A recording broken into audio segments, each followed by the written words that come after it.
자, 이번 시간은 그 행정이 성립 요건하고 효력 요건, 그 다음에 행정이 효력을 보도록 하겠습니다. 특히 여러분들 행정이 효력은 매번 시험에서 자주 출제되고 있죠. 바로 난이도 조정 문제로 수업을 나옵니다. 여기서 좀 볼 것이, 행정이 성립 요건과 효력 요건을 굳이 보는 이유가, 자, 여러분들은 좀 우리가 기본 시간이니까요. 꼭 중요한 거는 꼭 다 빼지 않고 하겠습니다만, 나머지 부분은 이제 우리 기초, 기본 강의에서 다 했기 때문에, 요거에서 그 내용을 참조하시면 되겠습니다만, 요거 내용을 하는 이유가 바로 이제 연결되는 부분이에요. 이제 우리가 행정의 효력 요건,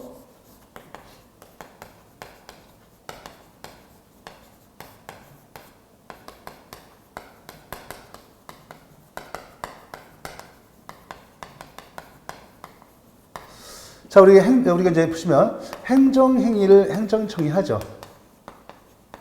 그럼 우리가 여기에 이제 성립요건에는 두 가지가 있는데, 성립요건과 그 다음에 유효요건이 존재합니다. 유효요건 또는 효력요건이라고 해요. 맞죠? 이 동시에 존재합니다. 동시에 존재하는데, 이 성립요건과 유효요건 모두 갖춰졌을 때, 비로소 행정행위 효력이 발생하는 거죠. 자, 그런데 이 성립 요건을 갖다가 충족하지 못하는 경우가 있어요. 자, 못하는 경우는 처음부터 행정행위라고 불만한 외관 또는 외형이 없는 거죠. 그래서 행정행위를 어떻게 한다? 부존재한다. 이렇게 합니다. 행정행위는 부존재한다. 즉, 행정행위라고 볼 수 있는 외관 또는 외형이 아예 없는 거예요. 가장 기초적인 것으로서 잘 나옵니다. 자, 그런데 성립 요건이 모두 충족됐다라고 한다면 이때 행정행위는 비로소 존재, 어떤 외형을 갖고 있는 거죠. 외형을 이때 비로소 갖는 겁니다. 그러면 일단 행정행위는 성립했다고 한다면 이때 유효 요건을 따져봐야겠죠.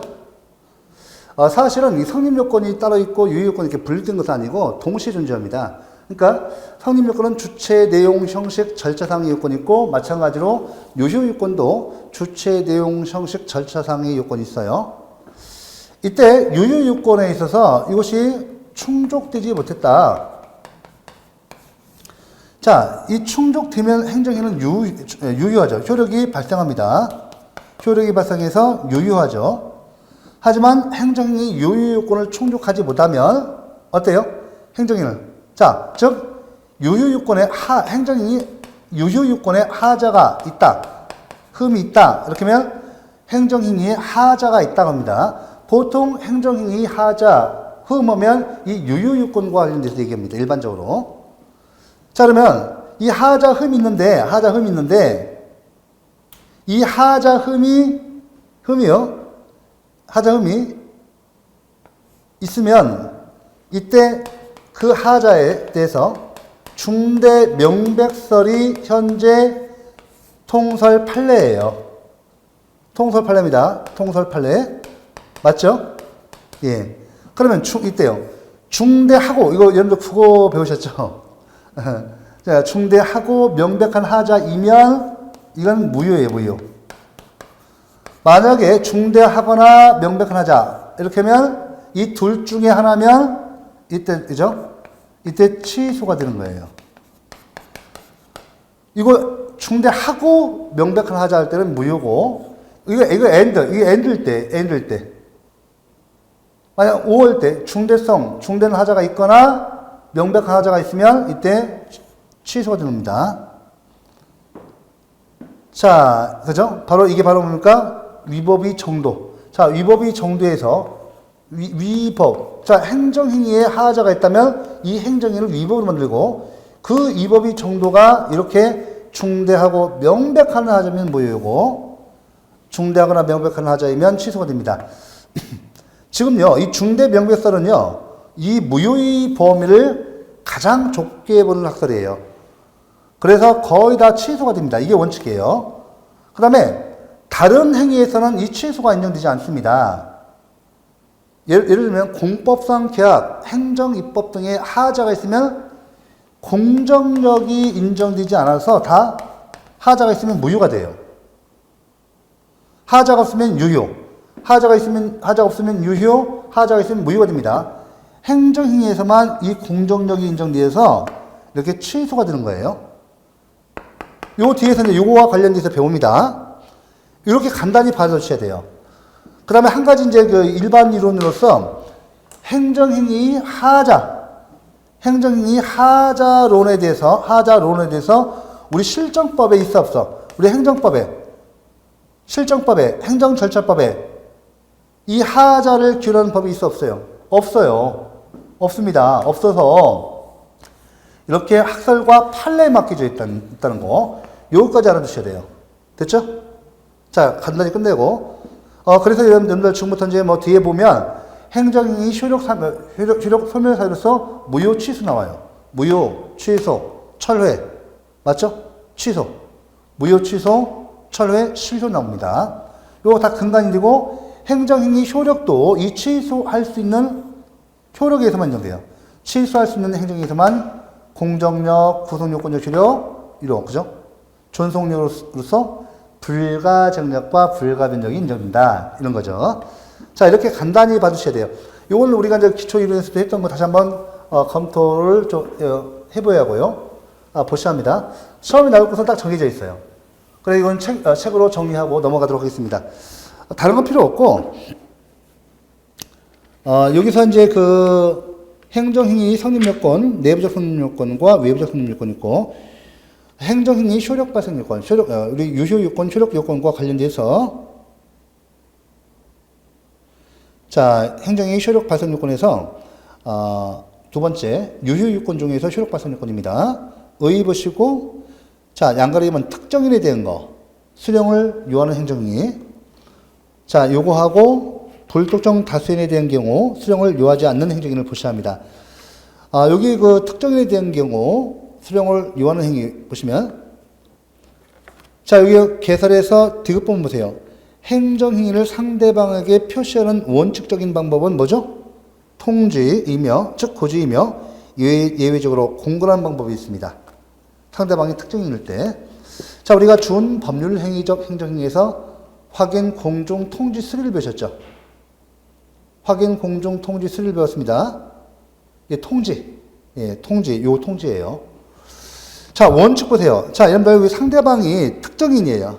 특정인. 행정청이 가백에 영업정지 처벌을 한다. 영업허가 처벌을 한다. 영업허가 철회 처벌을 한다. 이렇게 상대방이 갑이라는 특정인이에요. 이런 때, 자, 예를 들면 영업허가 철회 처분 또는 영업정지 처분일 때, 자, 원칙적으로 이 영업정지 처분서가 행정절차법에 의한다면 처분은 행정인은 문서에 의하도록 하고 있습니다. 그래서 영업허가 철회서를 갖다가 상대방에게 통지를 해야죠.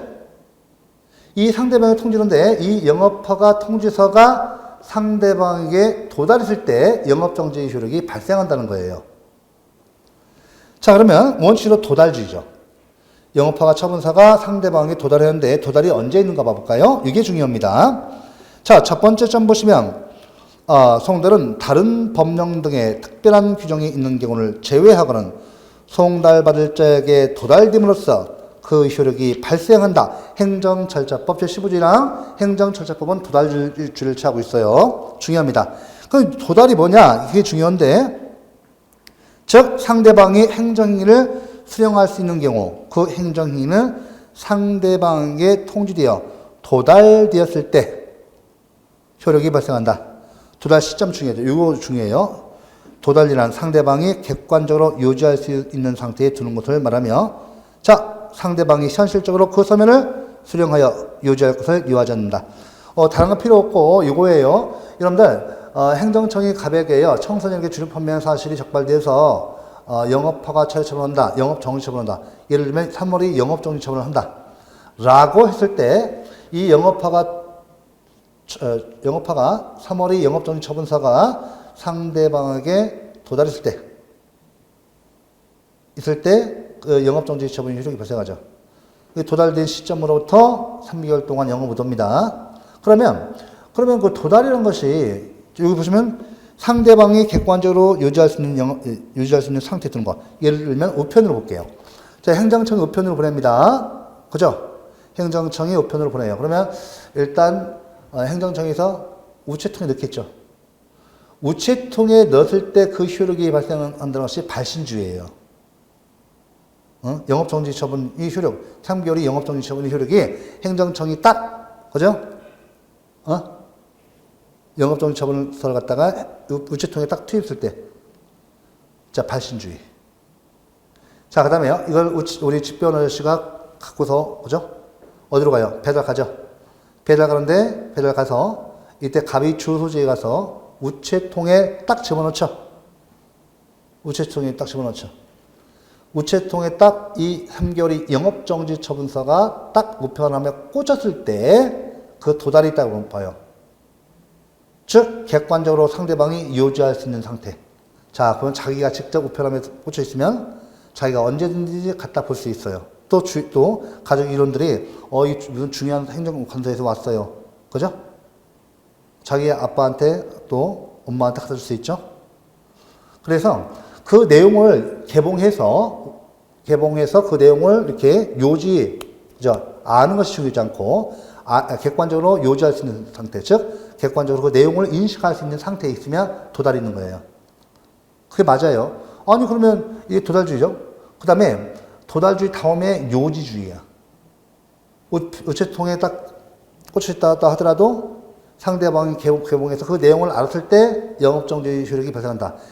이런 것이 요지주의입니다. 그러니까 발신주의, 도달주의, 요지주의가 있는데 우리 현재 행정절제법은 도달주의. 됐죠? 예. 그래야죠. 집에 왔는데 우편물 영업정지 처분 왔어요. 끝까지 개봉 안 씁니다. 이렇게 버리면 영업정지 효력이 발생하지 않잖아요. 요지주의 취하면. 그래서 도달주의가 원칙입니다. 자, 우리 행정법에서는 발신주의를 취하는 경우도 있어요. 이거 다 시험 지문이에요. 도달 시점 됐죠? 첫 번째 시점만 보겠습니다. 나머지 두 번째, 세 번째, 네 번째 보세요. 특히 이러면 세 번째, 네 번째는 보셔야겠다. 세 번째, 정보통신망을 이용하여 전자문서에 송달하는 경우에도 마찬가지예요. 송달받을자가 지정한 컴퓨터 등에 입력된 때, 한때가 아니라 든 때, 도달주의. 그 다음에 이거 아셔야 돼요, 이거. 우편에 의한 송달의 경우, 판례는 내용증명 우편이나 등기우편과 달리 보통 우편으로 발송한 경우에는 도달이 추정 안 됩니다. 추정 중요합니다. 여러분들, 내용증명 우편이나 등기우편은 추정돼요. 도달 추정합니다. 그래서 우리 중요한 서류 같은 경우는 전부 다 등기우편이나 내용증명 우편으로 보내죠. 맞죠? 예, 도달 추정됩니다. 도달이 간주된다면 틀려요. 그러니까 내용증명 우편이나 그 다음에 등기우편 있죠? 이것은 도달을 간주하는 제도가 아니라 도달을 추정하는 거예요. 아시겠죠? 왜 추정을 하냐면 등기우편 같은 경우는 상대방한테 사인 받아가요. 도장 찍어간단 말이에요. 맞죠? 그래서 도달이 추정됩니다. 근데 사실은 집주인이 그때 외타 쪽인데 누군가 와서 그죠? 사인하고 가짜 주인 행세해서 쓰는 경우, 그죠? 문제가 되죠. 그래서 도달 추정이 되는 것이 도달 간주 안 돼요. 이런 경우가 있을 수 있으니까. 그래서 보통 도달이 추정됩니다. 도달되는 거고 간주되는 것은 아니고 보통 우편은 또 도달이 추정도 안 돼요. 보통 우편은 꼭 아셔야 돼요. 그 다음에 예외적으로 보시면 이제 예외적으로 공고. 여러분들 상대방의 통지 또는 고지가 원칙이에요. 공고는 아무 때나 하는 것이 아니에요. 예외적으로 인정됩니다. 봐볼까요? 요 기억본 보세요. 송달받을 자의 주소 등을 통상의 방법으로 확인할 수 없는 경우나 송달이 불가능한 경우에는 송달받을 자가 알기 쉽도록 관보, 공보, 게시판, 일간신문 중 하나 이상에 공고한다. 그죠? 예외적으로 통상의 방법으로 주소를 알 수가 없어요. 송달이 불가능합니다. 이런 때는 여러분들 어떻게 한다고요? 공고를 합니다. 자, 이와 같이 고시나 공고에 의한 송달의 경우는 다른 법령 등의 특별한 규정이 있는 경우를 제외하고는 공고일로부터 며칠? 이거 잘 나와요. 14일 행정절차법 내용입니다. 공고는 공고일로부터 14일이 경과되었을 때 그 효력이 발생한다. 자, 그 다음에 불특정 다스리는 경우죠. 동그라미 1번 통행금지 처분과 같이 상대방이 불특정 다스릴 때는 수령을 요하지 않는 행정에는 공고에 의해서 외부에 표시하고 특별한 규정이 없으면 공고 후 5일이 지나면 효력이 발생한다. 행정, 효율과 협업 촉진에 관한 규정 제6조시 3항입니다. 넘기셔서 보시고 여기서 문제 되는 것인데 문제 되는 것이 있는데 그 행정처제법은 공고일부터 14일 후잖아요. 근데 여기 행정 업무의 효율적 운영에 관한 규정이 있다면 5일이란 말이에요. 이게 어떻게 되느냐? 그래서 이거 좀 학설 대립이 있는데 여기서 이제 여기 그 182쪽에 동그라미 2번 그 내용을 좀 봐볼게요. 여기서 문제되는 것은 대통령령인 행정 업무의 효율적 운영에 관한 규정과 달리 행정절차법 제15조는 14일 후 효력이 발생하는 것으로 규정되어 있는데 이에 관해서 다수는 양 법령이 서로 충돌하는 경우는 행정절차법이 우선을 한다고 보고 있다 이렇게 되어 있거든요. 그럼 우리 동그라미 3번도 기능이죠. 다수는 그렇다는 얘기예요. 행정절차법이 더 우선한다 이렇게 되어 있는데 3번 하지만 행정효율과 협업촉진에 관한 규정 제6조 제3항 규정은 처음부터 불특정 다수인에게 공고하는 경우를 규정한 것으로 해석할 수 있고 행정절차법 제15조를 특정인에게 예외적으로 공고하는 경우를 규정한 것으로 해석할 수 있다는 경우도 있습니다. 자, 이렇게 보는 경우도 있다는 거. 이것도 한 번 딱 나왔어요. 그 다음에 행정이 요건 흥결 효과, 아까 보셨죠? 행정이 부존재, 무효 취소, 기억하시고. 바로 이제 행정이 효력을 갖다 이제 볼게요. 공정력, 구성 요건적 효력, 존속력, 강제력까지 표시하죠. 요건 워낙 중요해서, 공정력 같은 경우는 이제 우리가 간단하게 좀 그 정리를 하고 가죠. 다문자 표시하겠습니다.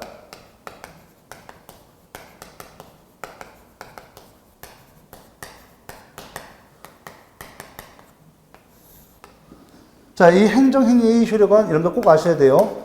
취소에서 인정됩니다. 취소할 수 있는 행정에서만 인정되고, 무효인 행정에서는 인정 안 돼요.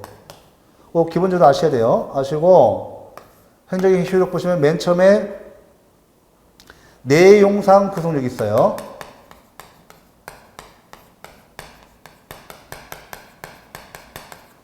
그 다음에 공정력, 그 다음에 구성요건적 효력이 있어요. 이 공정력과 구성요건적 효력, 이 관계인데, 이 구별 긍정설이 있고, 부정설이 있어요. 현재 긍정설이 다설입니다. 그 다음에 부정설이 판례, 소설과 판례예요. 그러니까 이제, 구성요건적 효력, 이것을 갖다가 공정력이 일종으로 보는 것이 판례예요. 판례는 광의 공정력, 넓은 의미의 공정력을 인정합니다. 아시겠죠? 광의 공정력. 구성요건적 효력도 공정력이 일 내용이다. 이렇게 봐요. 그러니까 광의 공정력은 이렇게 어떻게 한다고요? 협의 공정력과 구성 요건적 효력으로 이렇게 나눕니다. 나눠지는데 판례는 구성 요건적 효력을 따로 안 보고 공정력이 일 내용으로 봐요. 그러니까 광의 공정력으로 봅니다. 그러니까 공정력이 일종으로 봐요. 그러니까 우리 다고사를 한다면 이 공정력, 협의 공정력과 구성 요건적 효력 이렇게 나눕니다. 그 다음에 여러분들 이 존속력 있죠? 이 존속력이 있습니다. 존속력이 있죠. 여기 뭐가 있어요? 불가증력과 또 뭐가 있어요? 변력이 있습니다. 그 다음에 강제력 있어요. 강제력 있습니다.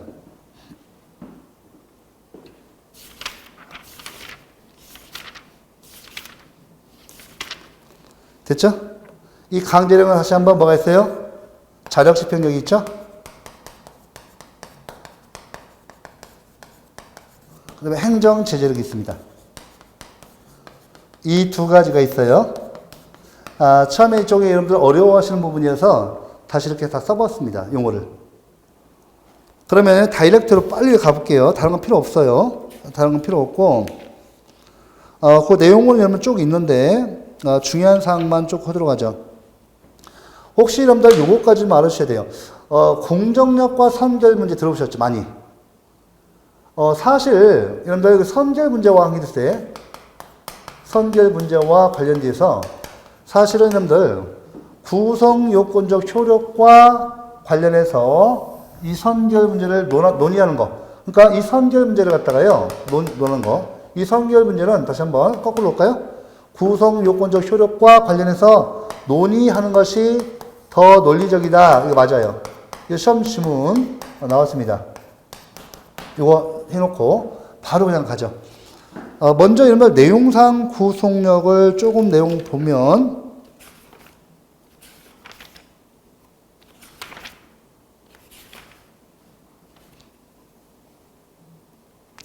연말 182쪽에 구속력 나오죠.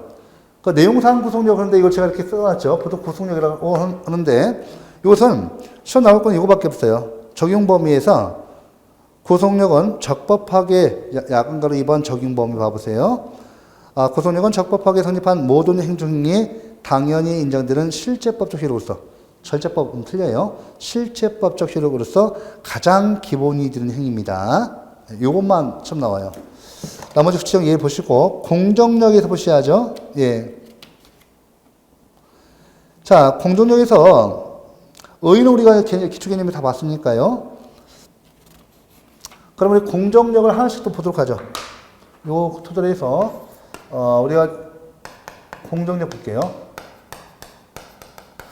사실 여러분들 잠깐 공정력과 선결 문제, 구성 요건적 효력과 선결 문제, 예. 공정력과 선결 문제를 보던 구성 요건적 효력과 선결 문제를 보던 대동소이합니다. 크게 틀리잖아요. 공식으로 암기하시세요. 따라오겠습니다. 자, 공정력을 보셔야죠. 자, 공정력이라는 것은, 자, 우리가, 대상은 뭐예요? 대상은 취소할 수 있는 행정에 의해서만 인정돼요. 공정력이 한계는 이거 인정되고, 무효 안 돼요. 인정 안 돼요. 자, 우리 대상이죠. 꼭 아시고. 우리가 이제 기초 개념에서, 공정력은, 여러분들, 자, 권한 있는 기관, 볼까요? 우리 먼저 개념을 좀 정리해 볼게요. 개념 모의.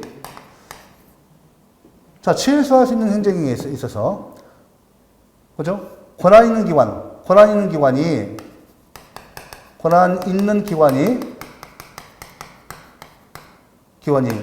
취소 변경하기 전까지 이름 그 유효성을 추정해주는 법상의 힘 요거예요. 자, 권한 있는 기관 누구예요? 이거 취소권자예요. 취소권자 누구야, 이거? 그죠? 직권 취소에서 누구? 행정심판위원회. 이건 아니죠. 당해 행정청이죠. 쟁송 취소 누구예요? 취소 심판 누구예요? 취소 심판에서 행정심판위원회. 또 누가 있어요? 예. 그래서 취소 쟁송. 그렇죠. 누가 있어요? 우리 행정법원. 1심을 기준으로 해서 보통 이 법원 이렇게 하죠. 행정법원 이렇게 듭니다. 이 유효성을 추정하는 거지 적법성 틀려요. 적법성 틀립니다. 이거 아닙니다. 예. 그 유효성을 추정해줘요. 취소면 무효가 되죠. 예. 이 개념 중요하고. 그 다음에 근거. 자, 우리 근거요. 근거 뭐야, 이거? 책 다 나와 있으니까. 자, 여러분들, 이론상 근거 중요해요. 이론상 근거. 실정법상 근거. 중요합니다, 이거. 중요해요. 자, 이론상 근거예요. 법적 안정성. 중요합니다, 이거. 판례. 실정법상 근거. 중요합니다. 취소 쟁송 규정. 됐죠? 취해서 쟁송 규정은 뭐예요? 취해서 심판과 소송 규정. 요겁니다. 됐어요? 빨리빨리 따라오셔야 돼요, 이제. 네, 좋습니다. 요 집행부정지제도. 이 소수설이 있는데, 이게 다수설이에요. 혹시 집행부정지제도가 있는데, 이 소수설. 다수설, 요거대로 아셔야 돼요. 됐죠? 자, 하고 쭉 갑니다. 법적 안정성설을 행정정책설로 한 번씩 나왔어요. 그 다음에 공정력이 한계, 공정력 어디에서만 인정돼요, 이거? 제가 분명히 여기서만 있는데요. 그러니까 행정행위 이외의 행정작용, 행정행위 이외에서는 인정 안 되고, 행정행위 중에서도 취소할 수 있는 행정행위에서만 인정되지, 무효에서는 인정 안 돼요. 그거 나왔고. 그 다음에 공정력과 입증책임, 여러분들, 입증책임, 공정력과 입증책임. 여러분들 중요합니다. 공정력은 적법성을 추정해주잖아요. 만약에 공정력이 적법성을 추정해주면요, 행정기관이 위법한 행위를 했는데 세상에 적법하다고 이 실정법에서 근거법에서 적법하다고 추정을 해주면 어떻게 해요? 입증책임 누가 져요? 우리 원고가 져요. 원고가. 그런데 적법성 추정이 아니라 유효성을 추정하니까 입증책임, 공정력과 입증책임은요, 공정력과 무관해요.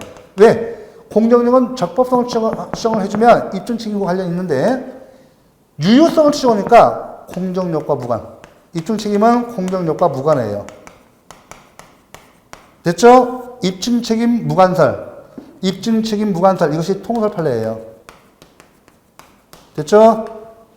이게 뭐라고요? 입증책임 무관련설. 입증책임과 관련 없다 그죠? 이렇게 해야 돼요. 됐죠?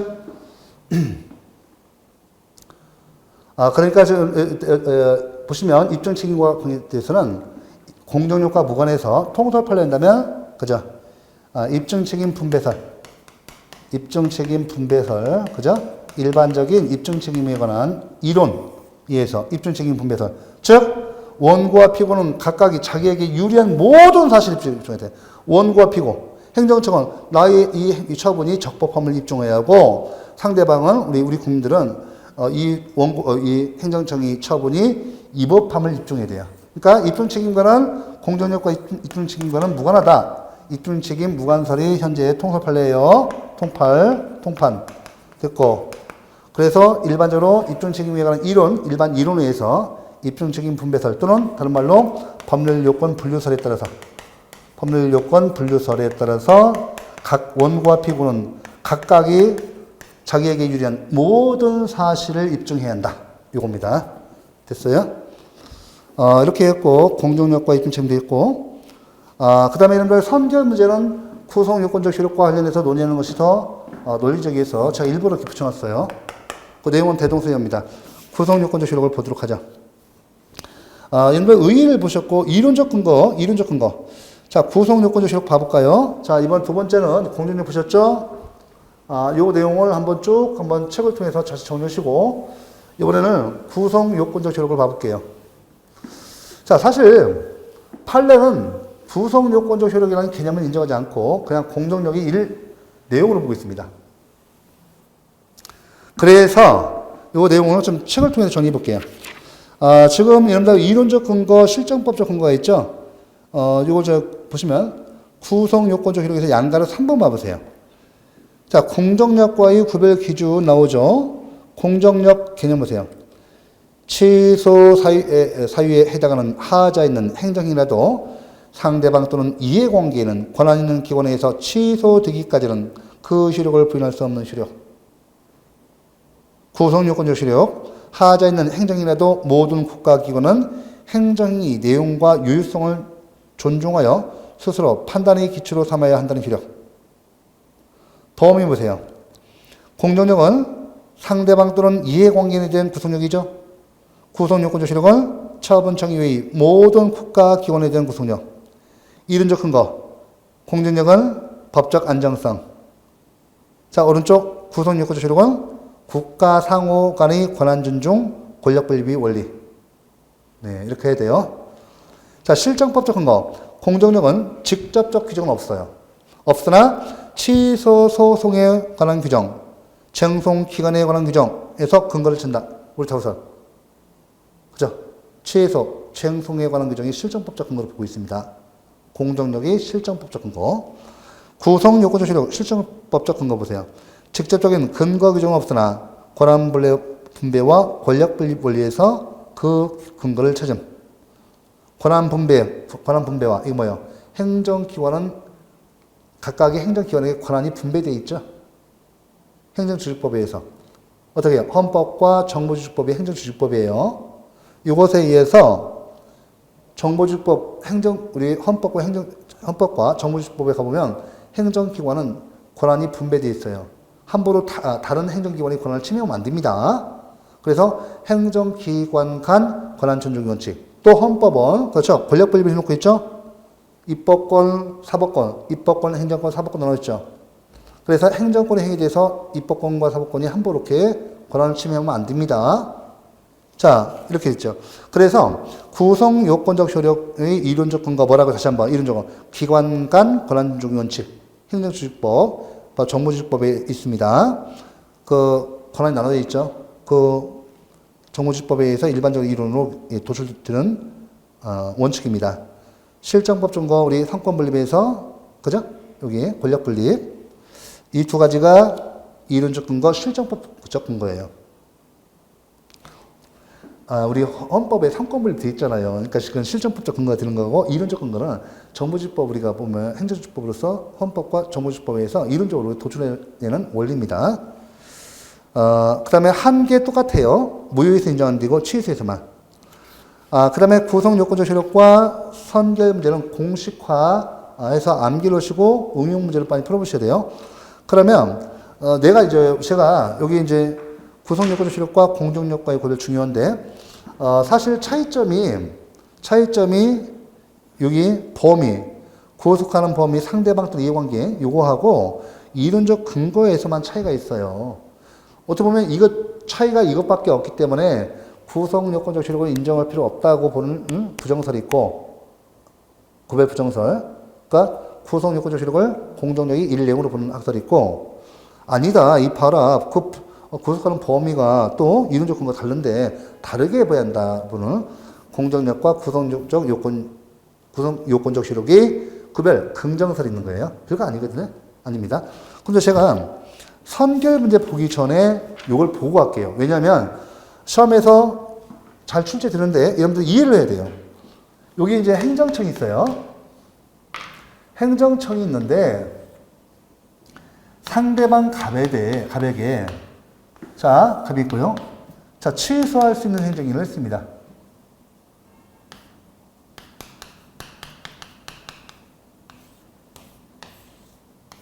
이게 상대방 갑이에요. 우리 혹시 이거 기억나세요? 자, 일개 행정인데요. 상대방 이외에 법적 이해관계인, 즉 제3자가 등장하는 경우가 있죠. 이 제3자 다른 말로 뭐란다요? 타방. 이게 누구에게? 이해관계인. 법률상 이해관계인이에요. 제3자유 행정이 있어요. 이게 바로 제3자유 행정입니다. 그러면 이때 상대방의 수익적 효과가 발생할 수도 있고 제3자의 심익적 효과가 발생할 수 있죠. 그 반대도 가능해요. 그 반대도 가능합니다. 자, 그러면 그 다음에 여기 보시면 관계 행정청이 있죠. 이렇게 있어요.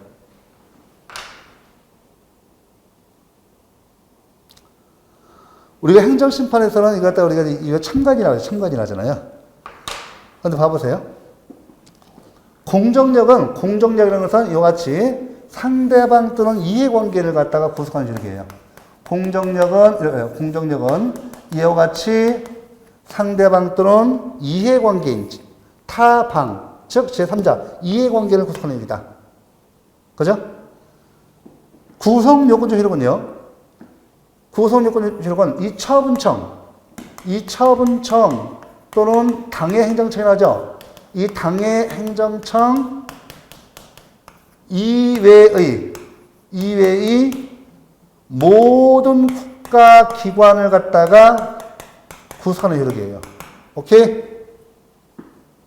자, 이 처분청, 이 취소할 수 있는 행정기관을 한 당해 행정청, 처분청 이외의 모든 국가기관을 구성하는 효력, 이게 뭐예요? 구성요건적 효력이죠. 그러니까 구성하는 상대방 틀린 거죠? 상대방 또는 이해관계이냐, 아니면 처분청 이외의 모든 국가기관이냐, 이거죠. 됐죠? 네, 좋습니다. 이렇게 해주셔야 돼요. 자, 이렇게 놓고, 지금 여러분들 여기 좀 이거 강의 시간이 좀 길어진다 하더라도 이해를 하셔야 돼요. 왜냐면, 저희들은 이제 오프라인 강의인데, 이 정도 안 하시면 시험을 못 봐요. 못 봐서 이 정도 이렇게만 해주셔도 고득 좀 못 씁니다. 그래서 많은 시간을 여지 않고 눈 떠 있는 시간만 공부하시면 돼요. 늘 말씀드리지만 눈 떠 있는 시간만 공부하시면 돼요. 이걸 좀 지우겠습니다. 바로 지우고 여기다가 공정력과 선결 문제 또는 구성요건적 효력과 선결 문제 그 다음에 이 존속력만 이제 보시면 다 끝나버립니다.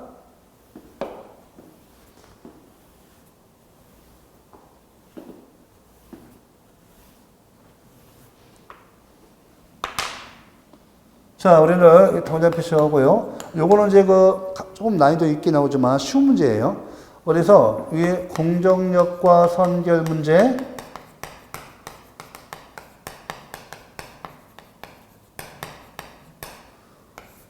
구성 요건적 효력과 선결 문제, 대동소이예요. 내용은.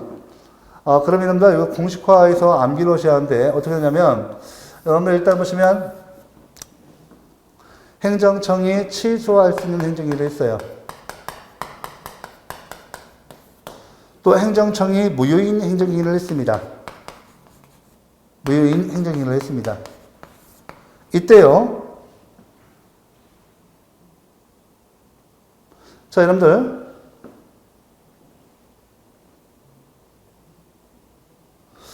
이 취소할 수 있는 행정행위에 있어서 취소할 수 있는 행정을 재판으로 하는데요. 취소할 수 있는 행정을 재판이 대상으로 하는데 그 선결 문제로서 이 취소할 수 있는 행정이 이 위법성 유무 여러분들 어때요? 취소사유가 있으면 이 행정행위가 어때요? 이 취소사유가 있으면 이 행정행위를 갖다가 위법으로 만들죠? 이것도 마찬가지예요. 이 무효사유가 있으면 이 행정행위를 뭐라고 만들어요? 위법으로 만들어요. 그러면 취소할 수 있는 행정행위를 대상으로 해서 재판을 하는데 재판이 선결 문제로서 이 취소할 수 있는 행정행위가 위법한가? 위법이냐 적법이냐 이 문제. 위법이냐 적법이냐 그죠? 위법이냐 적법이냐 문제죠. 이에 대해서 민사법원도 판단할 수 있고 형사법원도 판단할 수 있고 우리 행정법원도 다 판단할 수 있어요. 위법성 유무가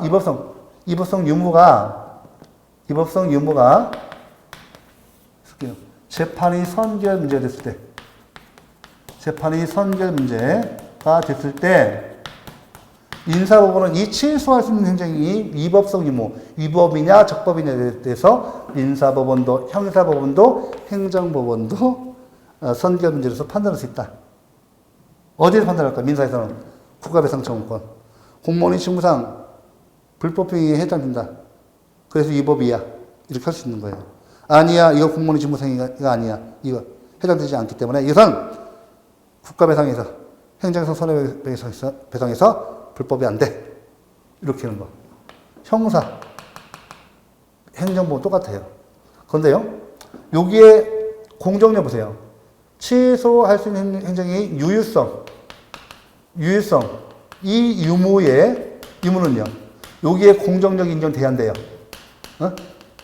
여기 공정력 인정돼야 한대요. 되지? 여기 공정력 인정돼야 한대요, 여기. 이거. 이거 공정력 인정 안 되잖아요. 이거 공정력 인정 돼. 자, 취소권자가 행정행위에 하자가 있는 경우, 당연무효인 경우를 제외하고는 취소할 수 있는 행정행위에서 권한 있는 기관이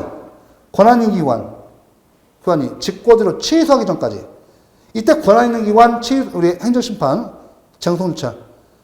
자, 행정법원을 기준으로 할게요. 취소성에서. 그러면 이때 이 공정력은 취소할 수 있는 행위에서 유효성만 열리니까요. 취소권자로서 누구만이 판단할 수 있어요? 재판의 상기 문제로. 누구만이 취소할 수 있는 행정행위 유효성 의문을 판단해서 이거 유효성 없어, 즉 무효야 라고 판단할 수 있고, 아니야 이거 공정력이 있어, 취소할 수 있는 행위에서 유효하고, 유효한 이 취소할 수 있는 행정행위 유효성 의무, 이거 취소사유가 있으니까 이거 무효로 하겠다 이렇게 판단할 수 있는 재판의 선결 문제로서 판단 권한. 자, 이 민사법은 돼야 안 돼요? 안 돼요. 취소 소송 관할권은 누가 하고 있어요? 민사법원, 형사법원, 행정법원. 취소 소송의 관할권은 재판 관할권은 우리 행정법원이 갖고 있습니다. 그래서 이 형사법원도 안 돼. 우리 행정법원만, 1심 행정법원만 가능해요. 주로 이거 가능하죠. 맞죠? 취소 소송 관할권 우리 행정법원이 갖고 있잖아요. 이 행정법원만이 취소할 수 있는 행정이 유효성 의무만을 재판의 선결 문제로 판단할 수 있어요.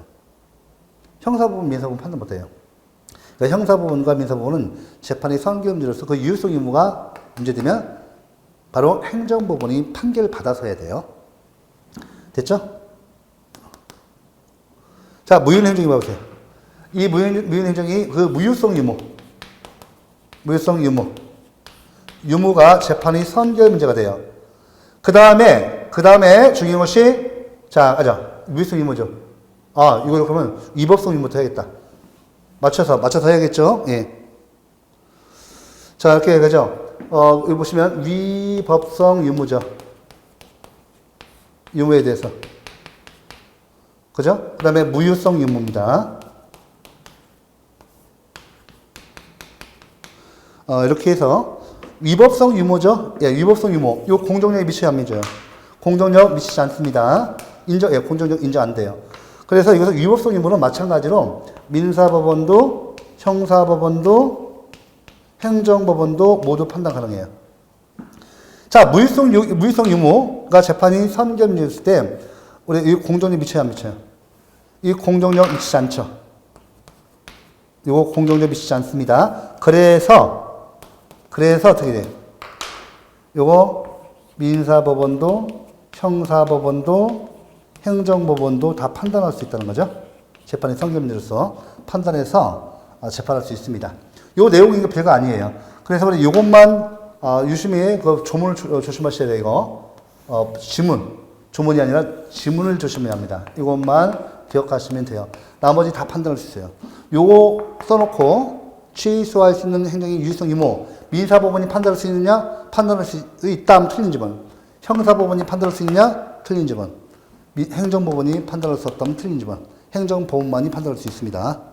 이렇게 좀 해놓으셔야 돼요. 이렇게 해놓으셔야 돼요. 자, 해놓으시고요. 그래서 요 내용 쭉 좀 요까지 보셔야 돼요. 187페이지까지 있으니까 요 사례 문제 나오니까 요 공통적으로 좀 해놓은 겁니다. 공식화한 겁니다. 좀 암기를 해주시고요. 그래서 이제 187쪽까지 188쪽까지 됐어요. 쭉 보셔야 돼요. 한번 정리를 해놓으시기 바랍니다. 이해를 하셔야 돼요. 그 다음에 행정의 존속력인데 이 존속력, 불가변력 요거하고 강제력 정도만 이제 보면 다 끝납니다. 조금 그 시간이 좀 길어진다 하더라도 여러분들 인내를 하셔야 돼요. 왜냐하면 이쪽 행정의 의의와 효력에서는 당락을 결정하는 부분이죠. 이게 이제 조금 난이도 높으면 뭐 공정력과 선결 문제, 구성요건적 효력과 선결 문제, 이게 이제 바로 응용 문제로 해서 사례화 할 수도 있습니다. 조금 난이도 높이면 여기 나올 수 있기 때문에 이렇게 좀 시간을 이렇게 좀 내셔서 좀 이해 위주로 공부를 하시고 암기를 해 놓으시기 바랍니다. 그 다음에 존속력인데 불가정력과 불가변력이죠. 이것도 그냥 다이렉트로 행정의 준속력. 이것도 사활이 잘 나와요. 그러니까 기본 내용을 좀 알아두셔야 돼요. 뭐가 있어요? 불가정력이 있고 또 뭐가 있어요? 변력이 있습니다. 여기 있어요. 이거 보는 거예요. 좀 개념은 다 돼 있으니까 기본적으로 상황에서 요거 이렇게 빠르게 더 빠릅니다. 여기 행정청이 있고, 이거 사례 문제가 올 수 있으니까, 자, 행정청이 이 상대방 갑에 대해서 이렇게 예를 들면 취소할 수 있는 행정을 했어요. 이렇게 했습니다. 이때 상대방은 갑이에요. 갑은 상대방입니다. 이것도 제3자유 행정이 있을 수가 있죠. 그래서 이때를 제가 뭐 상대방, 타방, 제3자를 달말로 이해, 법률상 이해관계를 말합니다. 여기 이해관계를 쓰겠습니다. 다른 상대방, 이해관계. 이렇게 되죠? 상대방, 이해관계. 이해관계는 제3자, 타방을 말해요. 타방, 타자를 말합니다. 이렇게 있고. 자, 여러분들. 상대방과, 여기 보시면, 불가정력은 이와 같이 상대방 또는, 불가정력은 상대방 또는 이해관계를 구속하는 효력입니다. 왜냐하면, 취소할 수 있는 행정이 봐보세요. 취소 심판과 취소 소송을 통해서 다툴 수 있죠. 쟁송 취소죠. 쟁송 취소 기준으로 합니다. 그래서 상대방 또는 이해관계인 우리 제3자유 행정에서 배우셨습니다. 이거. 자, 이 불가정력이라는 것은 이런 거예요. 자, 그 사유 볼게요. 불가정력이 언제 발생하냐? 취소 심판 제기기간, 취소 소송 제기기간, 이 쟁송 제기 기간,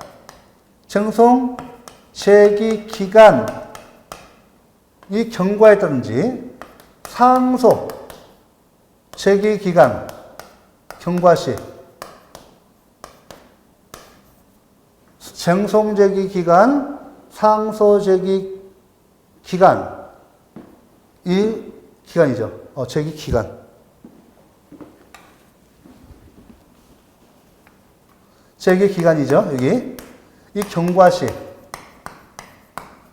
또 여러분들 판결이 확정됐을 때, 즉 쟁송제기기간. 자, 여기 보세요. 쟁송제기기간이 경과가 있다. 뭐 처분이 있으면 안 날로부터 90일 이내, 처분이 있었던 날로부터 1년 이내에 취소송을 제기한다. 180일 이내에 취소 심판을 제기한다.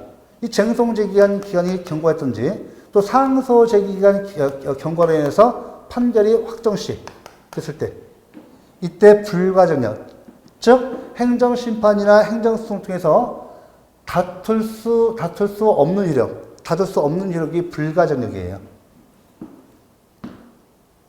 그러니까 취소심판은 90일과 180일, 취소송은 90일과 1년 이내에 이게 취소송을 제기해야 하는데 그 기간이 경과했다. 취소심판 경과했다. 또 상소기간 경과했다. 상소기간 경과해서 이렇게 판결이 확정됐을 때, 이런 때 불가정력이 발생해요.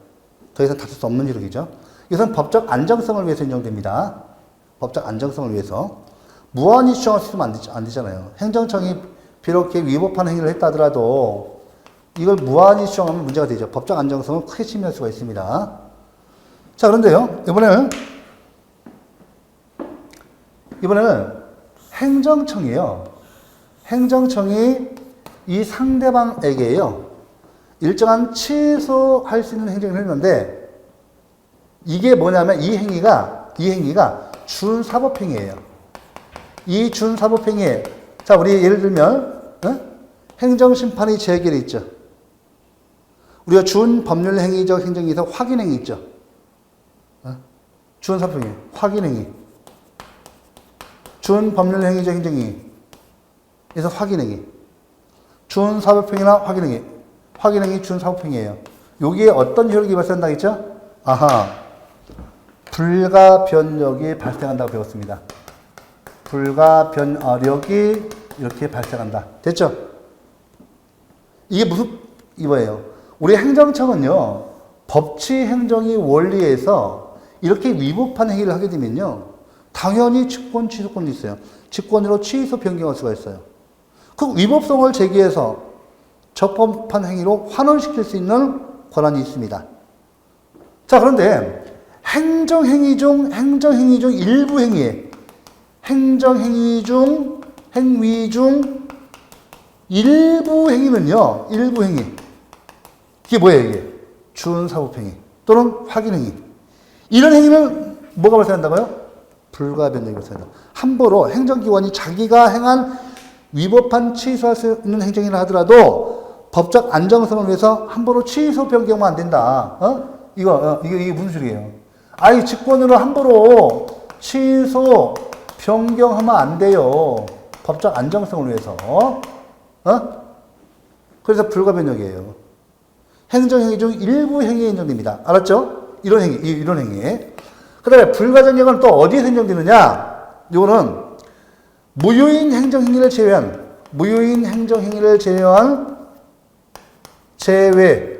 모든 행정행위 인정돼요. 모든 행정행위에 인정됩니다. 꼭 아셔야 돼요, 이거. 인정. 맞죠? 모든 행정행위, 무효인 행정행위를 제외한 모든 행정행위 인정돼요.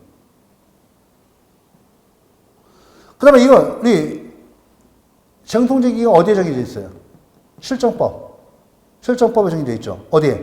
절차법인 행정심판법과 소송법에 규정되어 있습니다. 절차법상 효력이에요. 이거는요.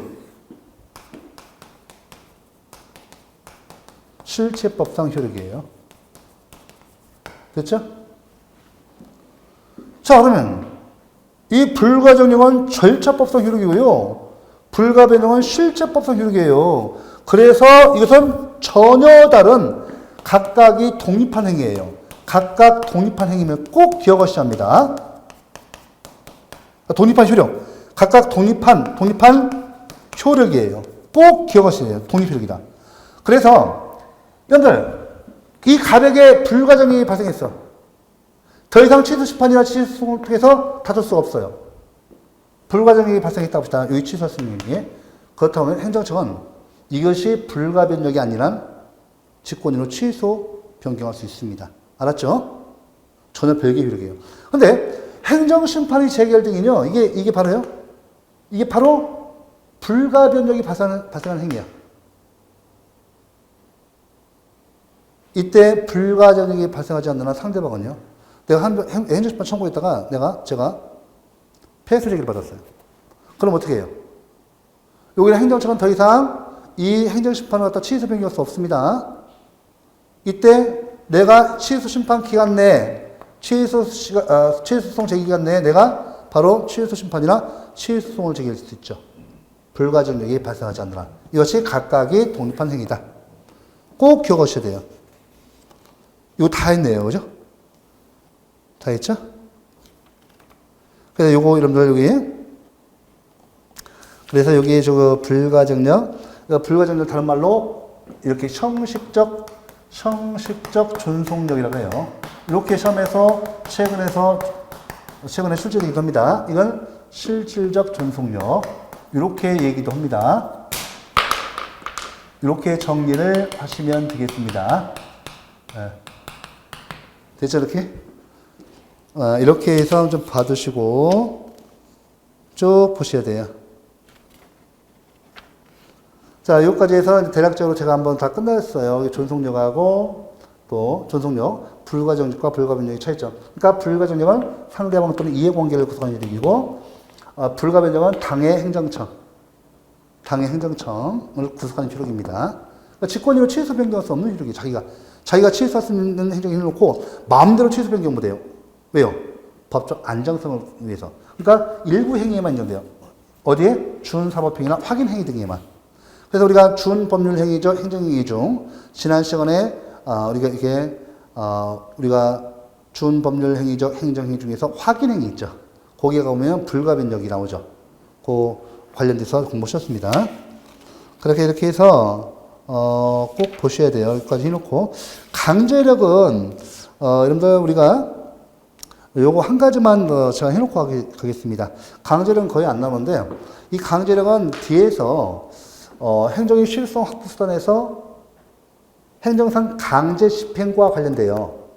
그러니까 우리 행정벌에 보시면 뒤에 행정상 강제 집행 있고 우리 행정벌이 있죠. 맞죠? 그러면 뒤에서 행정벌에서 이 자력 집행력과 행정이 자력 집행력과 관계된 것이 행정상 강제 집행이고, 그 다음에 여기 바로 이 행정 지재력이죠. 이 행정행위 어떤 행정행위에 있어서 이 행정 제재력과 관계된 것이 행정벌입니다. 뒤에서 배우시는 거. 그래서 여기에서 의미에서 뒤에서 좀 관련해서 가치적으로 좀 봐둘게요. 그러니까 지금 행정행위에 인정되는 의무가 있어요. 자, 우리 근거법규에서 행정청에게 일정한 행위 의무를 부과하고 있는데, 행정청이 자 이때 행위 의무 불이행과 관계돼서 행정청이 하는 것이 자력집행력이에요. 그러니까 행정청이 상대방 우리 국민한테 상대방 사인한테 일정한 행정일을 해요. 행정일을 하는데 그 하명이라는 게 있어요. 앞에 배웠던 하명에 의해서 의무를 부과하는데, 이 의무를 갖다가 상대방이 갑이 의무 불이행이 있을 때 이에 대해서 행정상 강제 집행을 할 수 있는 그 행정의 효력을 자력집행력이라고 합니다. 자력집행력이라고 합니다.